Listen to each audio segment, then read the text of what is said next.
ये आकाशवाणी रायपुर है। छत्तीसगढ़ी समाचार बुलेटिन के संग स्मिता शर्मा के जय जोहार।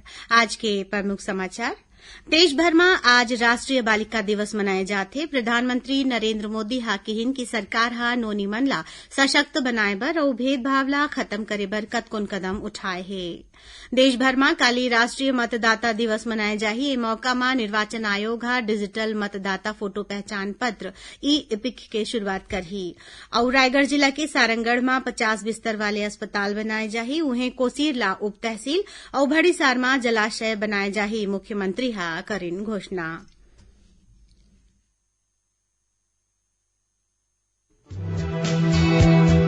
सुनो एक जरूरी संदेश। कोविड महामारी के खिलाफ देश एकजुट होकर लड़त है। आपो मन हमर संग सुरक्षा और बचाव के 3 सरल जरूरी उपाय के संकल्प लेवो। पहली उपाय, जब भी घर ले बाहर निकलो मास्क जरूर लगावो। दूसरा उपाय, लोगन ले 2 गज के सुरक्षित दूरी रखना ही जरूरी। तीसरा उपाय, अपन हाथ घेरी बेरी साबुन और पानी ले बने असन धोवो। ये 3 आसान उपाय अपना के आप मन कोरोना ला हरा सकत हो। अब समाचार विस्तार ले। देश भर में आज राष्ट्रीय बालिका दिवस मनाए जावत है। ये दिवस नोनी मन ला समान मौका दिवाए बर मनाए जाथे। प्रधानमंत्री नरेंद्र मोदी हा राष्ट्रीय बालिका दिवस के मौका में आने आने क्षेत्र में सफलता हासिल करैया देश के नोनी मन के तारीफ करिन है। एक ठन ट्वीट संदेश में ओमन कहिन कि केंद्र सरकार हा नोनी मन ला आगू बढ़ाए बर, उनकर शिक्षा और स्वास्थ्य बर और उनकर मन बर होवैया भेदभाव ला खत्म करे के दिशा में कतकोन कदम उठाए है। श्री मोदी हा कहिन कि आज के दिन नोनी मन के सशक्तिकरण बर काम करैया लोगन के तारीफ के दिन घलोक हवय।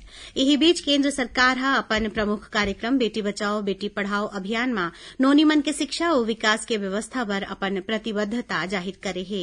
शिक्षा मंत्रालय हा स्कूल शिक्षा बर एकीकृत योजना वाले समग्र शिक्षा कार्यक्रम के शुरूआत करे हे। एमा नोनी मन के शिक्षा बर सरकार डहार ले कतकोन प्रयास करेगे हवय। एती छत्तीसगढ़ में घलो राष्ट्रीय बालिका दिवस के मौका में कतकोन कार्यक्रम कराए जावत है, जेमा नोनी मन के स्वास्थ्य बर और उनकर बर सुरक्षित वातावरण बनाए जैसन जागरूकता कार्यक्रम शामिल है। ए मौका में मुख्यमंत्री भूपेश बघेल हा अपन संदेश में सब्बो बेटी मन ला उनकर उज्जवल भविष्य बर शुभकामना दीन है। ओमन हा बेटी मन के सशक्तिकरण के संगे संग ओमन ला सुरक्षित माहौल दे जाए के जरूरत पर घलो जोर दीन है। उहें दुर्ग जिला के आंगनबाड़ी केंद्र मन में आज नोनी मन बर खेलकूद के प्रतियोगिता और पोषण आधारित कार्यक्रम कराए जावत है। ऐसने मुंगेली में जिला स्तरीय जागरूकता शिविर लगाए गए, जेकर माध्यम ले महिला और बाल विकास विभाग हा नोनी मन बर प्रश्नोत्तरी संग्रह और दूसर कार्यक्रम कराइन। प्रधानमंत्री नरेंद्र मोदी हा काली मंझनिया 12 बजे वीडियो कॉन्फ्रेंसिंग के माध्यम ले प्रधानमंत्री राष्ट्रीय बाल पुरस्कार विजेता मन संग गोठबात करही। केंद्र सरकार हा ये पुरस्कार ला प्रधानमंत्री राष्ट्रीय बाल पुरस्कार के अंतर्गत बाल शक्ति पुरस्कार, असाधारण योग्यता और नवाचार, स्कूली उपलब्धि, खेल, कला और संस्कृति, सामाजिक सेवा और बहादुरी के क्षेत्र में बढ़िया काम करे बर देवत है। एखर आने आने श्रेणी में देश भर के 32 जन आवेदक मन ला प्रधानमंत्री राष्ट्रीय बाल पुरस्कार 2021 बर चुनेंगे हवय। देश भर में काली राष्ट्रीय मतदाता दिवस मनाए जाही। ये दिवस ला मनाए के उद्देश्य मतदाता मन ला प्रोत्साहन और सुविधा दे जाए के संगे संग ज्यादा ले ज्यादा संख्या में मतदाता सूची में ओमन ला नामांकन बर प्रेरित करना है। भारत के निर्वाचन आयोग के स्थापना के मौका में हर बछर 25 जनवरी के देश भर में राष्ट्रीय मतदाता दिवस मनाए जाथे। राष्ट्रपति रामनाथ कोविंद नई दिल्ली में होवैया ये राष्ट्रीय समारोह के मुख्य अतिथि होही। ए बछर के राष्ट्रीय मतदाता दिवस के विषय देश के मतदाता मन ला सशक्त, सतर्क, सुरक्षित और जागरूक बनाना है। वहीं मौका में निर्वाचन आयोग हा काली ले डिजिटल मतदाता फोटो पहचान पत्र के शुरूआत करैया है। ओती राष्ट्रीय मतदाता दिवस के मौका में काली मंझनिया महासमुंद जिला पंचायत कार्यालय में ई एपिक लॉन्च करे जाही। जिला कलेक्टर और पुलिस अधीक्षक की मौजूदगी में मतदाता जागरूकता कार्यक्रम में आधारित कार्यक्रम घलोक होही। एती बछर 2020 में निर्वाचन काम सुघ्घर तरीका ले करवाए बर दुर्ग जिला के चयन राज्य स्तरीय सम्मान बर होय है, जिला काली जिला निर्वाचन अधिकारी डॉक्टर सर्वेश्वर नरेंद्र भूरे हा ग्रहण करही।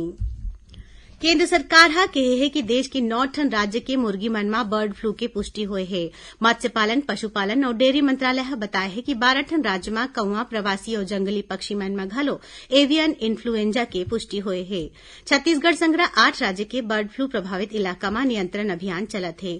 मंत्रालय हा कहे है कि मुआवजा के भुगतान सिर्फ ओ मुर्गी पालक मन ला करे जाथे जिनकर मुर्गी अंडा और मुर्गी चारा राज्य डहार ले एक्शन प्लान के अनुसार खत्म करे जाथे। छत्तीसगढ़ी समाचार बुलेटिन आप मन आकाशवाणी रायपुर ले सुनत हव। छत्तीसगढ़ के खबर ले हे आपके वास्ता और खबर के विश्वसनीयता ले हे हमर वास्ता। आकाशवाणी समाचार रायपुर के प्रादेशिक समाचार बुलेटिन के संगे संग हमर समसामयिक कार्यक्रम आप रेडियो के संग अपन मोबाइल में घलो सुन सकत हव। आकाशवाणी समाचार फेसबुक, ट्विटर और यूट्यूब में घलो हावय। हमर फेसबुक पेज हरे Chhattisgarh news on AIR, Twitter handle CGAIR news और हमर यूट्यूब चैनल हरे छत्तीसगढ़ AIR न्यूज। तो अब रेडियो के संगे संग आपके मोबाइल के माध्यम ले हम आप तक पहुंचत हन। छत्तीसगढ़ के हर खबर पर सुनत रहो आकाशवाणी समाचार। अब आगू जाबो माचे समाचार कोती। केंद्रीय गृह मंत्री अमित शाह काली गुवाहाटी में करीबन 28 लाख केंद्रीय सशस्त्र बल के जवान और उनकर परिवार वाला मन बर आयुष्मान CAPF योजना के शुरुआत करीन। ये योजना ला ओ राज्य मन में शुरू करे गे हे जिहां आयुष्मान भारत प्रधानमंत्री जन आरोग्य योजना लागू है। केंद्रीय गृह मंत्री हा कहिन के ऐसा प्रयास करे जावत है जेखर ले सुरक्षा कर्मी मन अपन परिवार के संग एक बछर में कमती ले कमती 100 दिन गुजार सकें। ओमन कहिन की गृह मंत्रालय सुरक्षा बल के कार्य स्थिति ला बने बनाए के उपाय करत है। रायगढ़ जिला के सारंगढ़ में 50 बिस्तर वाले अस्पताल बनाए जाही। उहें कोसीर ला उप तहसील और भड़िसार में जलाशय बनाए जाही। ये घोषणा मुख्यमंत्री भूपेश बघेल हा आज रायगढ़ जिला के सारंगढ़ विकास खंड के नंदेली गांव में एक कार्यक्रम में करीन। ओमन यहू घलो किहिन की रायगढ़ के बंद जूट मिल ला फिर शुरू करे के पहल होही जेखर ले लोगन ला रोजगार मिले और धान खरीदी बर बारदाना के कमी ला घलो दूर करे जा सके। राजनांदगांव जिला के माओवाद प्रभावित मानपुर क्षेत्र में रहैया आदिवासी समुदाय के लोगन मन 5वां अनुसूचित क्षेत्र में पेशा कानून लागू कराए संग्रह अपन आने मांग ला लेके एक ठन पदयात्रा निकालिन है। ये पदयात्रा आज राजधानी रायपुर पहुंचे जिहां आदिवासी समुदाय के लोगन काली राज्यपाल अनुसुईया उइके ले भेंट करही और ओमन ला ज्ञापन सौंपही। माओवाद प्रभावित खड़गांव ले पाछू 20 जनवरी के ये पदयात्रा निकले है जेमा बड़े संख्या में माई लोगिन मन और लइका मन शामिल हैं। हाथ में तिरंगा और तीर कमान लेके आदिवासी मन राजनांदगांव और दुर्ग होवत रायपुर पहुंचिन है। ये यात्रा में ओमन हा करीबन 175 किलोमीटर के दूरी तय करिन है। आदिवासी नेता मन हा आरोप लगाइन है कि 5वां अनुसूचित क्षेत्र में पेशा कानून लागू नहीं होइले आदिवासी समुदाय के लोगन अपन मूलभूत सुविधा ले वंचित हैं। राष्ट्रीय सड़क सुरक्षा माह के दौरान राजधानी रायपुर में यातायात पुलिस डहार ले यातायात नियम के पालन के जागरूकता पर विशेष अभियान चलाए जावत थे। वहीं महासमुंद जिला के तुमगांव में यातायात जागरूकता रैली निकाले गिस जेमा हेलमेट पहिर के गाड़ी चलैया लोगन ला फूल देके सम्मानित करे गिस। ऐसने दुर्ग जिला विधिक सेवा प्राधिकरण डहार ले घलो आज हेलमेट जागरूकता रैली निकाले गिस। वन मंत्री मोहम्मद अकबर के निर्देश में राज्य में वन अपराध के रोकथाम पर आजकल एक ठन अभियान चलाए जावत है जेमा गरियाबंद वन मंडल में एक ठन जिंदा पेंगोलिन बरामद करेगे है। एखर तस्करी के मामला में 2 जन आरोपी मन ला गिरफ्तार घलो करेगे है। राजधानी रायपुर में एक जन माई लोगिन के संग करोड़ों रुपया के धोखाधड़ी करैया आरोपी ला पुलिस हा गिरफ्तार कर ले है। पुलिस के अनुसार टीबी कंपनी के डायरेक्टर बन के आरोपी हा एक जन माई लोगिन ला डीलरशिप के दे जाए के झांसा दीस और बछर 2019 में अपन आने खाता में करीबन 16 करोड़ रुपया जमा करा लेस। माई लोगिन के शिकायत में पुलिस हा कंपनी के डायरेक्टर और दूसर लोगन के खिलाफ मामला दर्ज कर ले है। पंचायत और ग्रामीण विकास मंत्री टीएस सिंहदेव हा आज रतिहा 7:30 बजे आकाशवाणी रायपुर ले प्रसारित विशेष कार्यक्रम हमर ग्राम सभा में राज्य शासन के नीति योजना और कार्यक्रम के बारे में जानकारी दी। एक कार्यक्रम ला मीडियम वेव 981 किलो हर्ट्ज में सुने जा सकत है। एक कार्यक्रम ला प्रदेश के आकाशवाणी के जम्मू केन्द्र मन हा के संग्रह रिले करही। आखिर में प्रमुख समाचार एक घाव फिर देश भर में आज राष्ट्रीय बालिका दिवस मनाया जावत है। प्रधानमंत्री नरेंद्र मोदी हा कहिन की सरकार हा नोनी मन ला सशक्त बनाए बर और भेदभाव ला खत्म करे बर कतकोन कदम उठाए है।